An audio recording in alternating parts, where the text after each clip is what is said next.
ভাঙড়ের দিকে নজর রাখবো। ফের ভাঙড়ে তাজা বোমা উদ্ধার। এবার দক্ষিণ চব্বিশ পরগনার ভাঙড়ে ধর্মতলা পাচুরিয়া এলাকার একটি বাঁশবাগান থেকে উদ্ধার হলো একাধিক তাজা বোমা। ঘটনায় অভিযোগের আঙুল উঠেছে তৃণমূলের দিকে।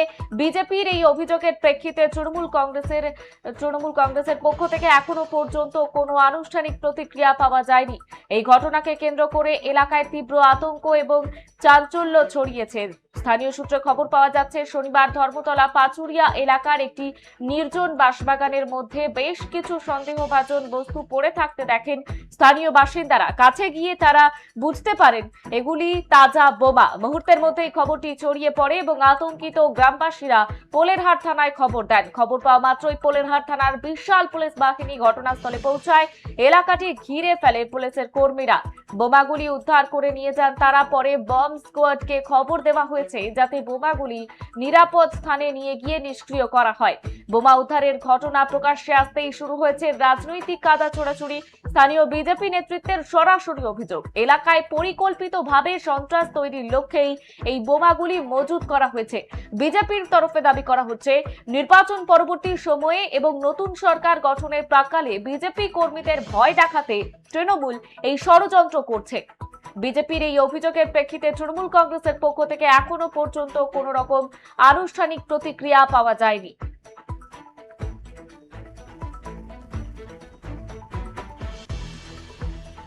যেমনটা জানাচ্ছিলাম, এই মুহূর্তে ভাঙড়ের দিকে নজর রয়েছে। ভাঙড়ে ফের তাজা বোমা উদ্ধার। তৃণমূলের বিরুদ্ধে অশান্তি ছড়ানোর অভিযোগ উঠেছে এবং এই গোটা ঘটনায় কাঠগড়ায় বিজেপি।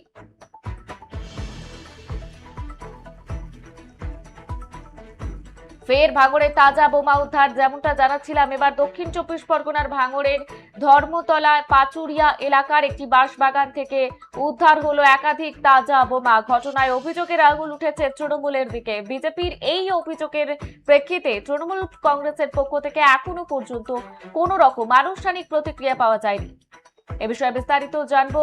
আমাদের সঙ্গে টেলিফোন লাইনে এই মুহূর্তে রয়েছে আমাদের প্রতিনিধি গোপাল শীল। গোপাল, ঠিক কি জানতে পারছো কোথা থেকে এলো এই বিপুল পরিমাণ বোমা?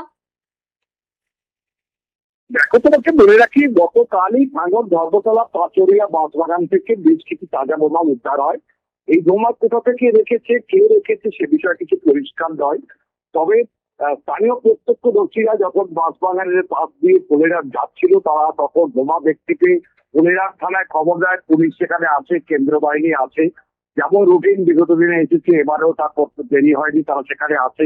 বোমাগুলি তুলে নিয়ে যায়, বেশ কিছু মানুষকে জিজ্ঞেস করে নিষ্ক্রিয় করা হবে আজকের বোমাগুলিকে। তবে কারা করেছে, কিভাবে করেছে তদন্ত চলছে, সে বিষয়ে পরিষ্কার নয়।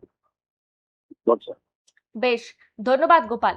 যেমনটা আপনাদের জানাচ্ছিলাম, ভাঙড়ে ফের তাজা বোমা উদ্ধার হয়েছে এবং এই গোটা ঘটনা ইতিমধ্যেই চাঞ্চল্য ভাঙড়ে। তৃণমূলের বিরুদ্ধে অশান্তি ছড়ানোর অভিযোগ উঠছে আর এই ঘটনায় অভিযোগের আঙুল উঠেছে বিজেপির দিকে।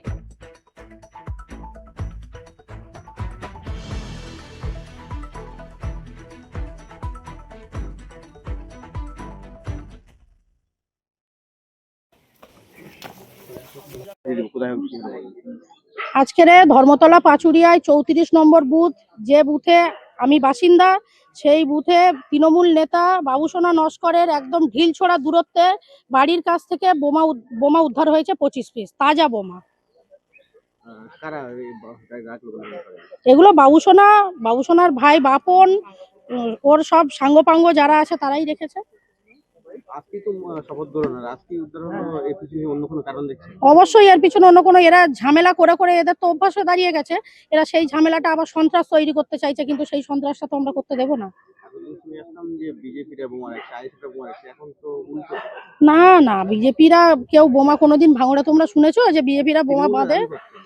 তৃণমূলরা তো নিজেরাই বোম বাঁধে। ওদের তো শওকত মোল্লা নিজেই বলেছে যে দিদি বলে দিয়েছে শওকত মোল্লাকে যে তুই বোম বাঁধিস। তার অনুগামীরা কি করবে? তার অনুগামীরা বোম বাঁধবে নাকি রসগোল্লা তৈরি করবে?